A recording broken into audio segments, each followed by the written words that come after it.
The ancient wards of Thorne Manor shimmered, a barrier of timeless magic against a world that was rapidly losing its mind. Elias Thorne traced the arcane symbols etched into the heavy oak of his study window, their protective glow a familiar comfort, yet an increasingly flimsy illusion. Outside, beyond the cloistering spellwork and the illusion of normalcy, the sky itself seemed bruised. A sickly green hue pulsed intermittently through the clouds, an unnatural glow that spoke of magic utterly divorced from nature's rhythm. Elias, at 20, possessed the lean grace of a scholar more than a warrior, his dark hair often falling into eyes that held both the keenness of observation and a lingering youthful naivety. He was a scion of one of the oldest magical families in Britain, a line that had long prided itself on its neutrality, its preservation of ancient knowledge, and its unwavering commitment to self-preservation above all else. His hands, though slender, thrummed with a raw, untamed magical potential that his family had, for generations, carefully suppressed. Control, Elias, his great-aunt always admonished, discipline. Raw power is a hammer, and hammers shatter.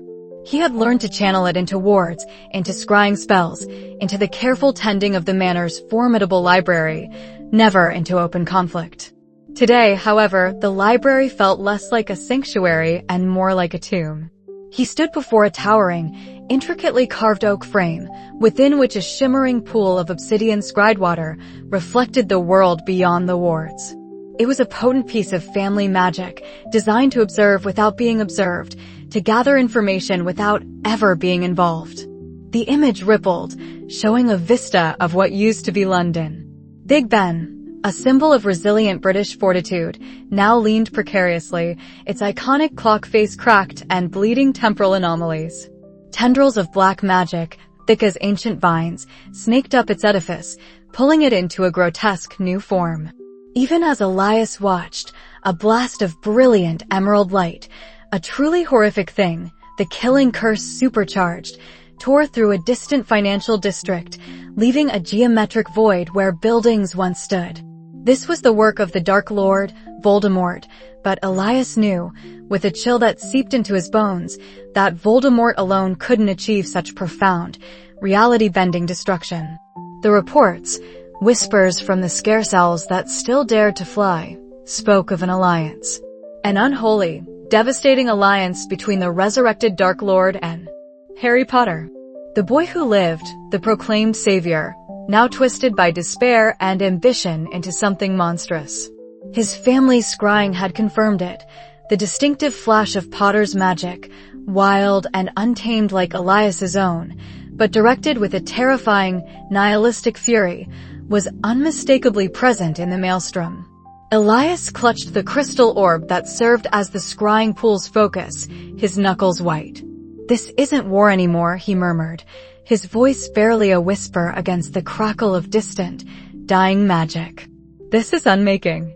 His great-aunt, Elias Thorne, a woman whose stern visage and sharp intellect belied her formidable age, entered the study without a sound. Her gaze, as ancient and impenetrable as the manor's stones, settled on the scrying pool, then on Elias. "The chaos intensifies," she stated, her voice dry as parchment. "The mundane world is almost entirely aware now. Their televisions speak of unexplained meteorological phenomena and tectonic shifts. Fools. As if a tremor could unravel the very fabric of existence. They're starting to use words like supernatural and magic," Elias countered, turning from the window. "I saw a news report yesterday. A flying man with a shield was sighted trying to contain the devastation in New York. We're no longer hidden, Aunt Alara. This isn't just a magical war confined to our corners anymore." Alara merely sniffed. "A fool's errand. This, Captain America, you speak of cannot comprehend the scale of magic at play. They are like ants attempting to stop a hurricane. Our mandate, Elias, has always been clear. Observe, preserve, endure. The Thorne legacy is built on surviving the madness of others. But at what cost?" Elias gestured vaguely towards the scrying pool, where the silhouette of a wizard, unmistakably Harry Potter, stood atop a mound of rubble, his wand a beacon of furious, corrupted light. Around him, the ground fractured, not just physically, but dimensionally, revealing glimpses of distorted landscapes, wrong colors, and impossible geometries. They are tearing the world apart, magic and mundane alike. We can't just watch it burn. We do not possess the power to stop them, Alara said with finality, her eyes narrowing. Nor the right. Potter was betrayed by his own, consumed by the very expectations placed upon him. The Dark Lord seeks a new order, a cleansing. While abhorrent, it is a conflict born of their world, not ours. Our strength is in our neutrality, our patience. A deep, visceral tremor rocked the manor. Dust sifted from the ceiling, and the protective wards around them flickered, momentarily dimming. It was far more than a distant ripple now. This was a direct impact, a blast wave that had breached the outer layers of the manor's formidable defenses. Elias gasped, stumbling forward. The scrying pool became a tempest, boiling violently, showing only static and raw magical energy. What was that?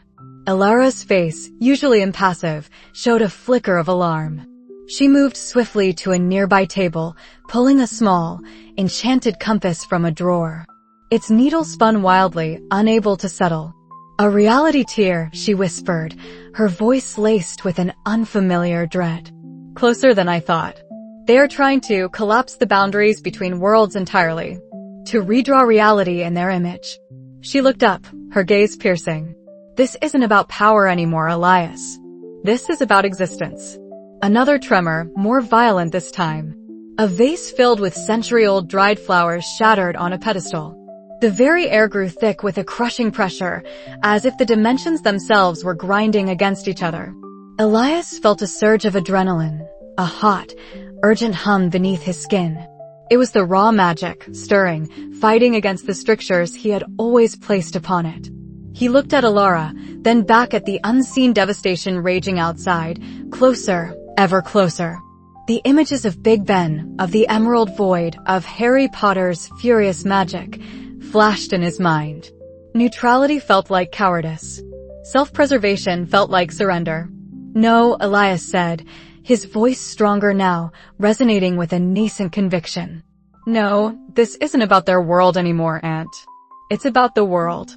And if we don't fight, if we don't act, then there won't be anything left to preserve. He reached for a hidden compartment in his desk, his fingers brushing against the cool, smooth wood of his own wand. A simple, unassuming piece, never truly tested. The family discouraged its active use. They had encouraged him to observe. But observing was no longer enough. The world was being unmade, and for the first time in his life, Elias Thorne felt a burning certainty that he couldn't stand by and watch.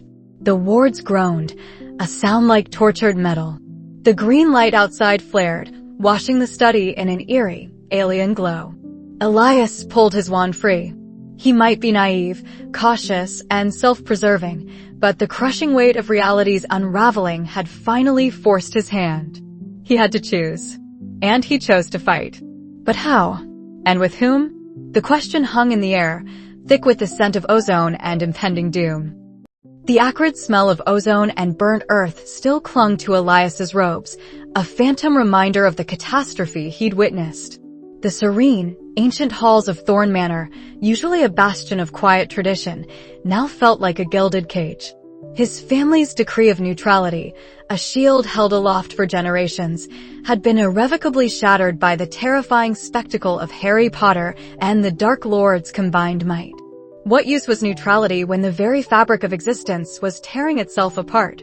He stood at a tall, arched window, gazing out at the perpetual mist clinging to the family's wards. Even through the arcane protections, he could feel it, a discordant hum in the magic of the land, a resonance of widespread fear and the creeping tendrils of their destructive power. His hands, usually steady as he brewed complex potions or charted ancient constellations, trembled. His raw magic, usually a distant murmur beneath his skin, now thrummed with a restless, almost violent energy, mirroring the chaos outside. He had always suppressed it, as his family had taught him, to avoid drawing attention, to remain hidden. But now it felt like a caged beast, desperate to be unleashed. A soft pop barely disturbed the silence of the room. Elias spun, wand already instinctively in hand, his heart leaping into his throat. Standing by the grand fireplace, utterly unperturbed, was Albus Dumbledore. The venerable headmaster's sapphire blue eyes twinkled behind his half-moon spectacles, but the usual mirth was tempered by a profound weariness. His long, silver beard seemed to droop slightly, and the intricate patterns on his robes felt less vibrant than Elias remembered. "Young Elias," Dumbledore said, his voice a gentle rumble that nonetheless carried immense authority. "I trust you are well, all things considered." Elias lowered his wand slowly, a flush rising to his cheeks. "Headmaster Dumbledore, my apologies. I did not hear you arrive." "Understandable," Dumbledore replied, his gaze sweeping over the opulent but quiet room, taking in Elias's tense posture. "The world is a very loud place these days, is it not? It makes one appreciate true silence, even if it is fleeting." He gestured towards a plush armchair. "May I?" Elias nodded, still slightly stunned. "Of course." Dumbledore settled into the chair, his gaze fixed on Elias. "I imagine the events of the past few days have been enlightening for you." Elias swallowed. The image of the flickering, unstable reality burned into his mind. "Enlightening, headmaster, and terrifying. Our neutrality, it feels irrelevant now. We cannot simply observe when the world itself is coming undone." A faint smile touched Dumbledore's lips, though it quickly faded. "A wise observation, Elias. One that, sadly, many are only just beginning to grasp. The Dark Lord's ambition has always been vast, but with Harry, it has become something truly unprecedented. Their combined magic is not merely destructive, it seeks to redefine reality. To bend it, to break it, until only their twisted vision remains." Elias felt a chill.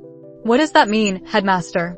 "The reports, they speak of the mundane world seeing things, of magical phenomena bleeding through." Dumbledore sighed, a deep, heavy sound. "Indeed. The veil between our worlds has thinned to gossamer. Mundane scientists observe impossible energy signatures, muggles witness apparitions, vanishing acts, even minor spellcasting. This convergence, Elias, is the true threat. If the Dark Lord and Harry succeed, there will be no hidden magical world, no separate mundane world. Only their dominion, built upon the ruins of both." He leaned forward, his eyes intensely focused on Elias. "We need all the help we can get, Elias. Every witch and wizard with courage and skill. But this threat transcends even our understanding of magic. It demands unconventional allies." Elias frowned. "Unconventional? Who could possibly stand against their power, headmaster?" "A man, Elias," Dumbledore said, a flicker of something akin to hope in his eyes. "A man forged in a different kind of war, armed with a different kind of shield. His name is Steve Rogers. The Muggles know him as Captain America." Elias stared. Captain America? He'd heard whispered rumors, seen fleeting glimpses on stolen Muggle broadcasts, a larger-than-life figure, a symbol. But he was Muggle. A Muggle? "Headmaster, no offense, but what could a Muggle possibly do against the Dark Lord?" "He is no ordinary Muggle, Elias," Dumbledore corrected gently. "His abilities are born of science, yes, but the courage and conviction that fuel him are as potent as any magic. He fights for justice, for freedom, for the innocent, principles that are universal. And he understands global threats, even those he cannot fully comprehend. He brings a strategic mind, a tactical brilliance, and a physical prowess that even the most formidable wizard would struggle to match. He is, in essence, a bridge between our desperate world and a mundane world now finally aware of the precipice we all stand upon." Elias felt a slow dawning of understanding.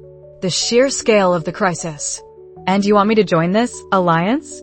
"I do," Dumbledore confirmed, his gaze unwavering. "Your family's unique lineage, Elias, is not merely about neutrality. It is about a profound connection to raw, primordial magic, a talent your ancestors chose to suppress in the name of safety. But now, safety is a luxury we can no longer afford. That unbridled potential within you, Elias, it is what we need. It is chaotic, yes, but chaos, channeled correctly, can become a force of nature. Elias felt a tremor run through him. Raw magic. He'd always felt it, a churning wellspring deep within, but his training had been to contain it, refine it into elegant, controlled spells. To unleash it, the idea was exhilarating and terrifying. I don't know how to wield it, headmaster, he confessed, his voice barely a whisper. My family taught restraint, not power. Then I shall teach you, Dumbledore said, a rare, determined glint in his eyes. The traditional ways are failing us. We must embrace what is unconventional, what is daring. We have little time, Elias. The Dark Lord and Harry are not waiting. The following weeks blurred into an intense, exhausting regimen unlike anything Elias had ever known. Dumbledore took him to a secluded training ground, deep within the wards of Hogwarts itself, a place where uncontrolled magical bursts wouldn't alert the Ministry. Here, under Dumbledore's patient but firm guidance, Elias began to explore the depths of his latent power. Traditional wand work felt clumsy and restrictive. Dumbledore pushed him to feel the magic before the wand, to draw directly from the wellspring within. He started with simple exercises, willing small objects to levitate without incantation, coaxing sparks from his fingertips, feeling the ambient magic of the air respond to his will. It was frustrating, humbling work. His magic was an untamed beast, lashing out unpredictably, sometimes fizzling into nothing, other times erupting in a violent surge that left him breathless and aching. Do not fight it, Elias, Dumbledore would advise, his voice calm even as a sudden burst of Elias's uncontrolled energy scorched a nearby tree. Feel it. Understand its nature. It is a river, not a tap. You must learn to guide its currents, not merely try to stop it. One afternoon, in a moment of sheer exasperation after a spell backfired spectacularly, Elias threw his wand aside with a frustrated growl. I can't do it. It's too much. It's too wild. Dumbledore merely watched him, a slight smile on his face. Perhaps, he mused, it is not the wildness that is the problem, but your resistance to it. Elias stared at his trembling hands, felt the familiar thrum beneath his skin, and for the first time, instead of trying to push it down, he listened to it. He closed his eyes, imagined it as a swirling vortex of energy in his core, connected to everything around him. He wasn't trying to control it, but to flow with it. When he opened his eyes, a shimmering, ethereal shield, not solid like Captain America's, but pure, raw magical energy, pulsed around him. It hummed with a primal strength, crackling with uncontrolled power, yet it held its form. Dumbledore nodded slowly, his eyes bright. Excellent, Elias. You have taken the first step towards true mastery. You have listened to the serpent within. But their training was abruptly cut short. The next morning, Dumbledore appeared, his face grim.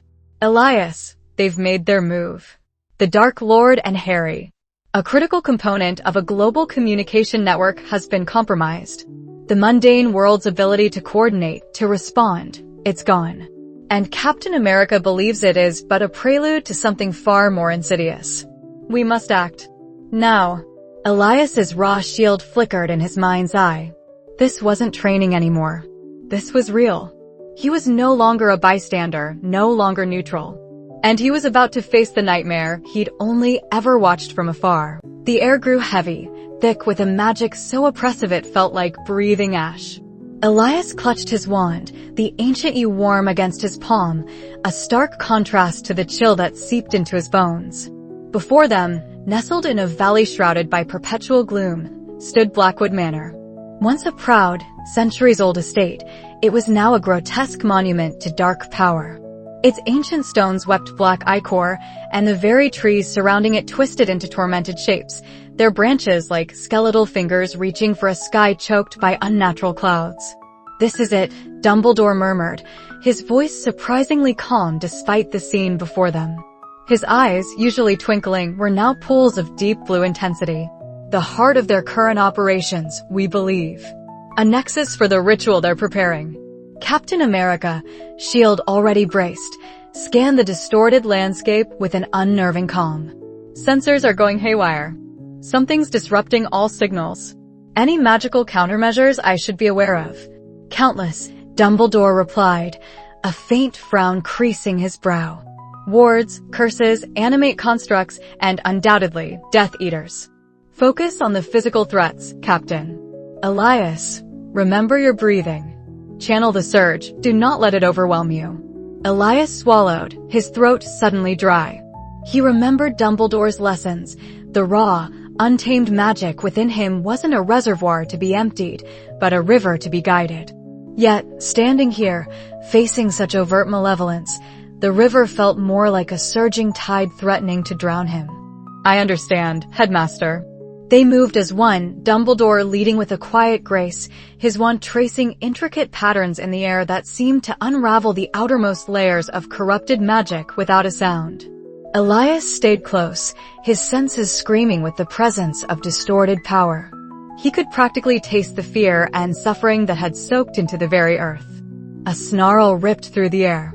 From the shadows beneath a gnarled oak, a hulking, bipedal creature, its skin like cracked mud and eyes glowing with malevolent green light, lunged.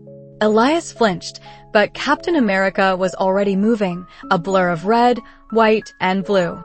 His vibranium shield met the creature's claw with a resounding thwang, sending it staggering back. Before it could recover, Cap was on it, a swift, precise kick to its torso, followed by a shield bash that shattered its earthen form into dust. Magic and brute force, an interesting combination, Cap remarked, his breathing even. What was that thing? A golem, twisted by dark enchantments, Dumbledore explained, not breaking his concentration as he breached another ward. They favor such constructs for their durability. Good work, Captain. They pressed deeper, the oppressive aura intensifying. The interior of Blackwood Manor was even worse than the exterior.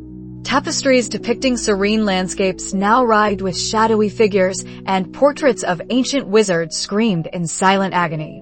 Elias's stomach churned. He saw a flicker of movement down a corridor and instinctively raised his wand. Someone's there. Death Eaters. Dumbledore barked. Elias, stupefy. Captain, cover. 3 cloaked figures emerged, wands raised.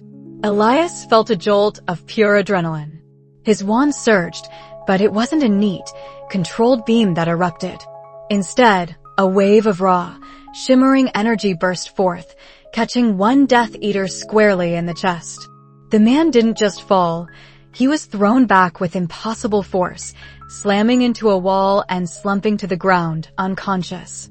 The air crackled with the residual power. Remarkable, Dumbledore muttered, his eyes wide with a mix of awe and concern. He had already disarmed another Death Eater with a casual flick of his wrist. Captain America had tackled the third, disarming him with a swift move and binding him with a magical restraint Dumbledore had provided. Too much, Elias gasped, his hand shaking. It just burst out. Control will come with practice, Dumbledore reassured him. But its potency is undeniable. Focus that fury, Elias. They reached a grand hall, its ceiling soaring into gloom, where a swirling vortex of dark energy pulsed at the center.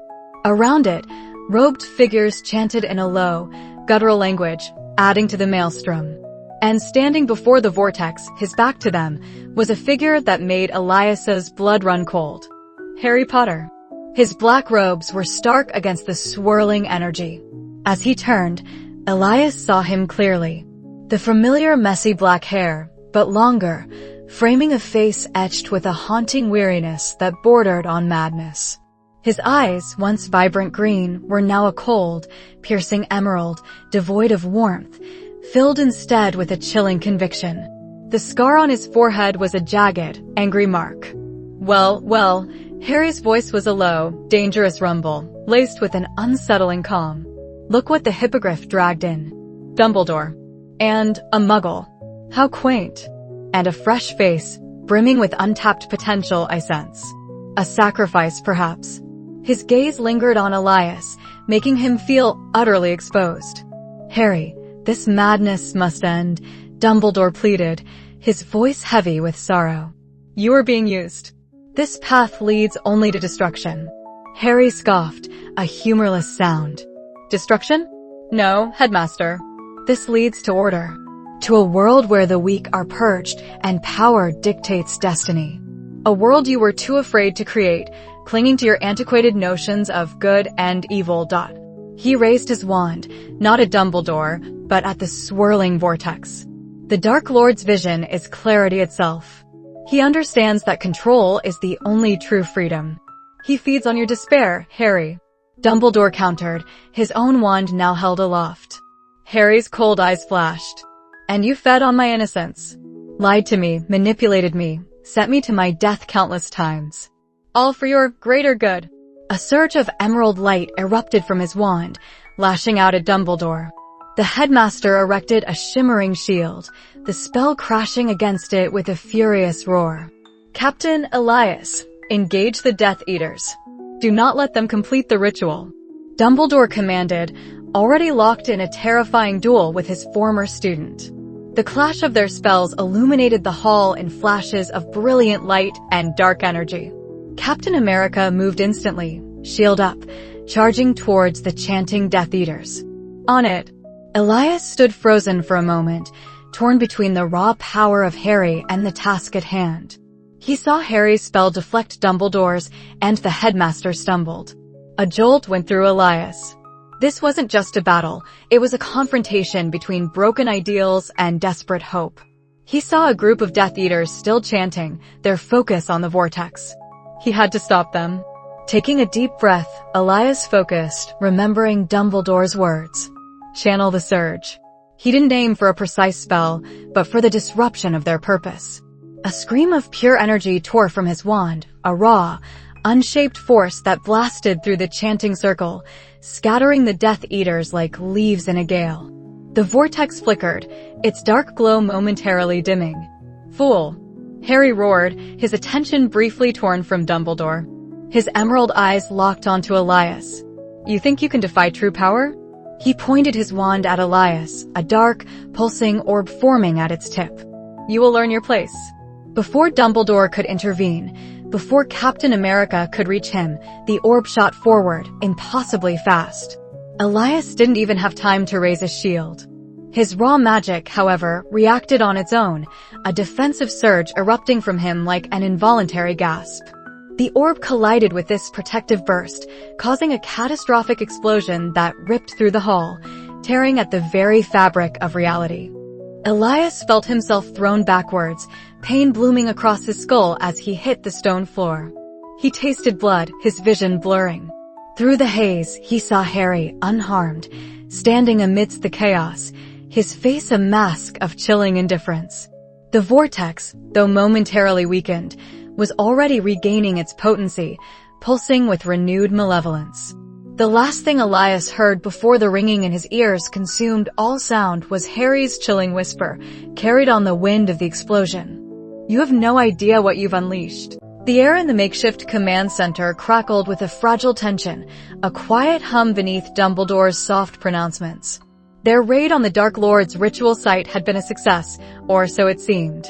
The ancient runes had been disrupted, the nascent reality tear halted. Elias, though still reeling from the raw power he'd witnessed, felt a nascent pride.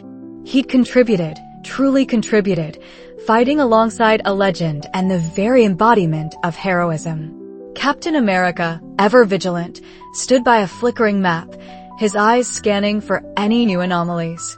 A temporary reprieve, Dumbledore had cautioned, his voice a gentle current against the tide of their relief. Voldemort and young Harry will not take kindly to this setback. His words proved chillingly prophetic. The counterattack came not as a distant rumble, but as a silent, crushing wave. One moment, the calm before dawn. The next, the very fabric of reality seemed to scream. The first sign was the sky over London, a sickly bruise blooming across the pre-dawn gray. It wasn't just magic. It was a perversion, a cancerous growth consuming the mundane world's unsuspecting peace. Alarms blared, muggle and magical. On Dumbledore's enchanted scrying mirror, the image warped into a kaleidoscope of terror. Towers of light erupted from the heart of the city, not the clean, emerald fire of the Dark Lord's usual curses, but a swirling maelstrom of iridescent energy, tearing through concrete and steel as if they were paper. Elias gasped, recognizing the signature, amplified beyond anything he'd ever conceived. Harry Potter's wild, untamed magic, coupled with the Dark Lord's insidious precision. They're not just attacking a site.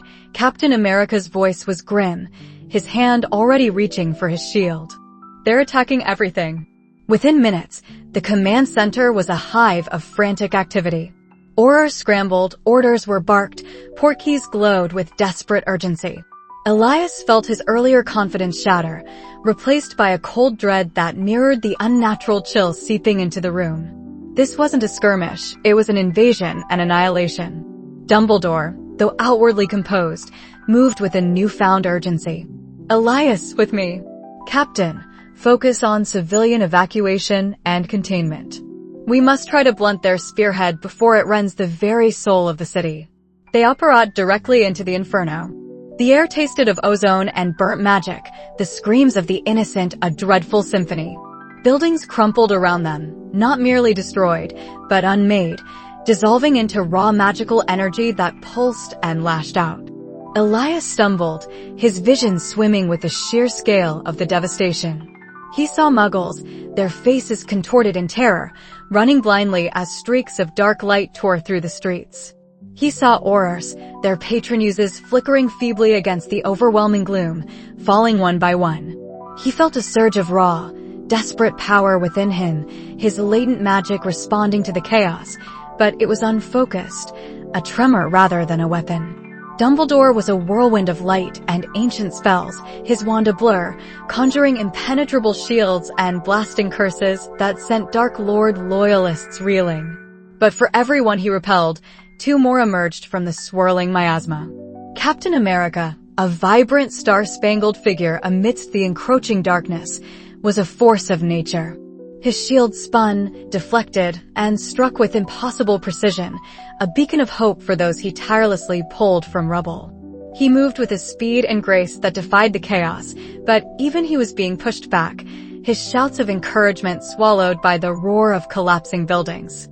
Elias found himself defending a group of cowering children, his shielding charm barely holding against the arcane shrapnel. His heart hammered against his ribs, a frantic drumbeat of fear and fury. This wasn't just some abstract threat. It was real, visceral, tearing apart the world he'd been taught to simply observe. The neutrality of his family, the self-preservation, it felt like a forgotten, worthless creed in the face of such pure, unadulterated malice. He saw them. High above the destruction, two figures hung like dark stars, the epicenters of the storm. The Dark Lord, a pale, serpentine silhouette, his wand a conduit for unimaginable power.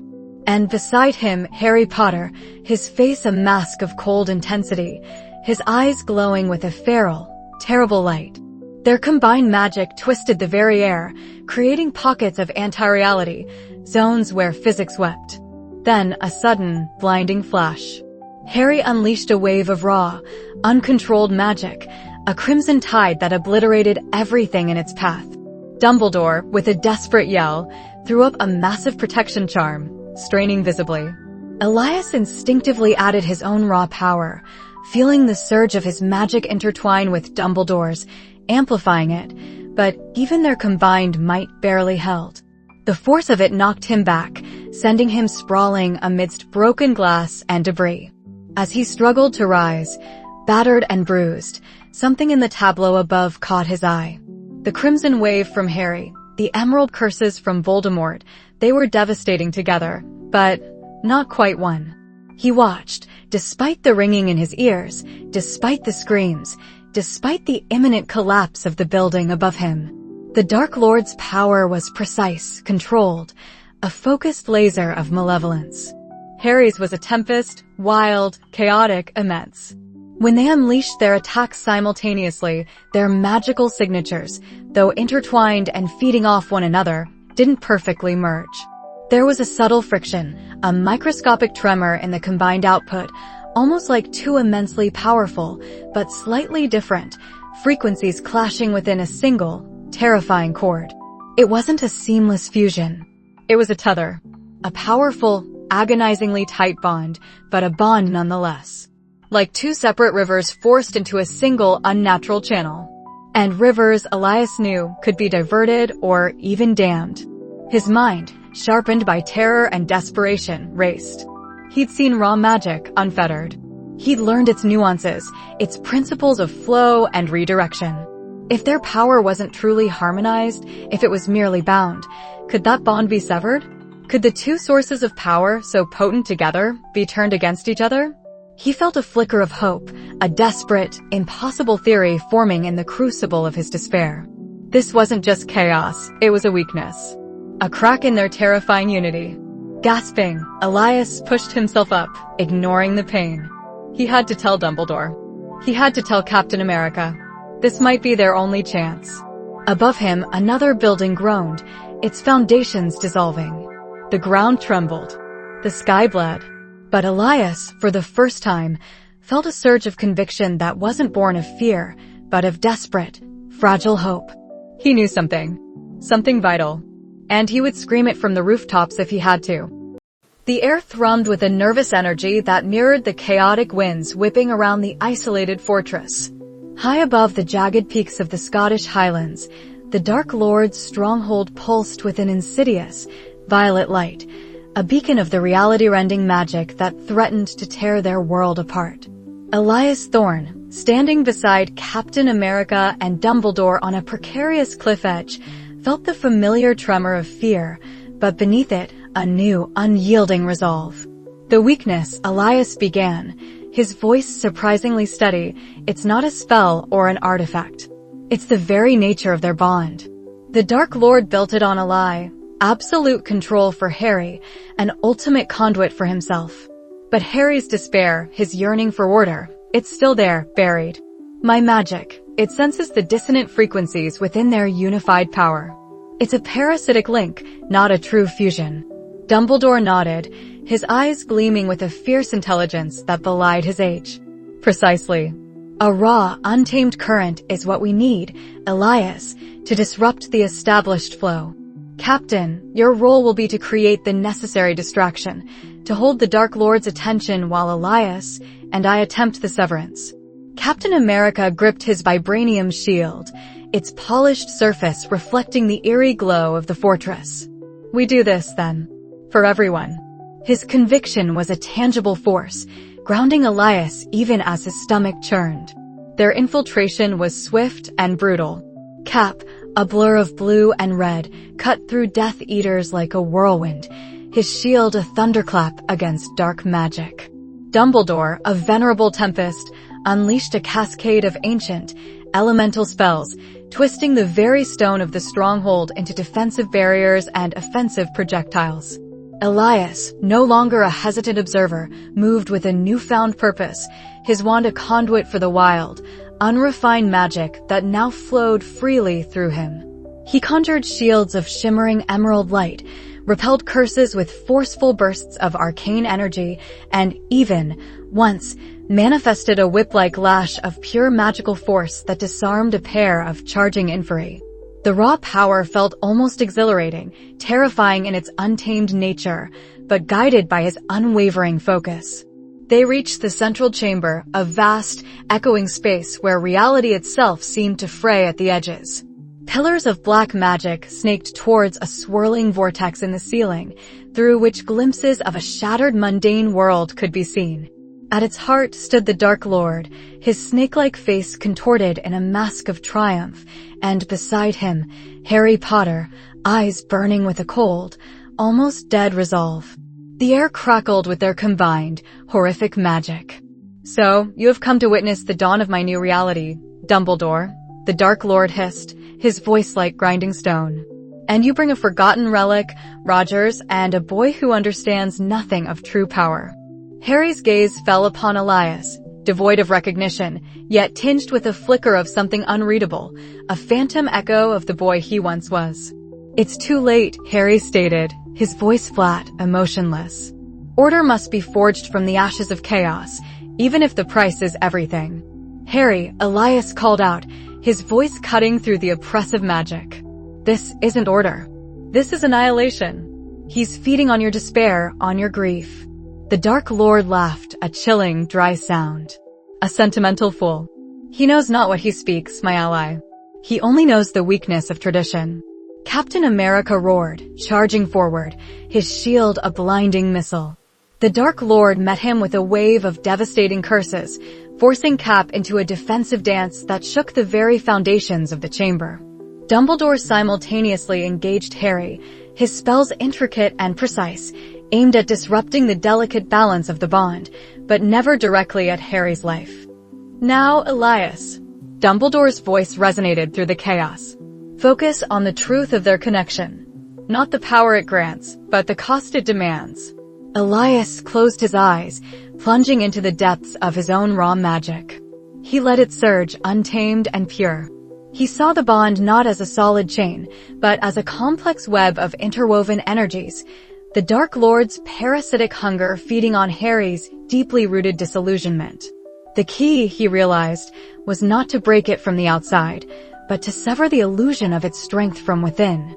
He had to make Harry feel the truth of his betrayal, the price of his despair. He opened his eyes, pointing his wand not at Harry, but at the shimmering, violet nexus where their powers intertwined. "Spira Veritatis," he shouted, a spell of his own devising, born from intuition and raw need. A pure, blinding ray of emerald white light shot from his wand, not a destructive beam, but an investigative probe, an infusion of his magic directly into the heart of their bond. The effect was instantaneous and violent. Harry screamed, a raw, tormented sound that tore through the chamber, not of physical pain, but of profound agony.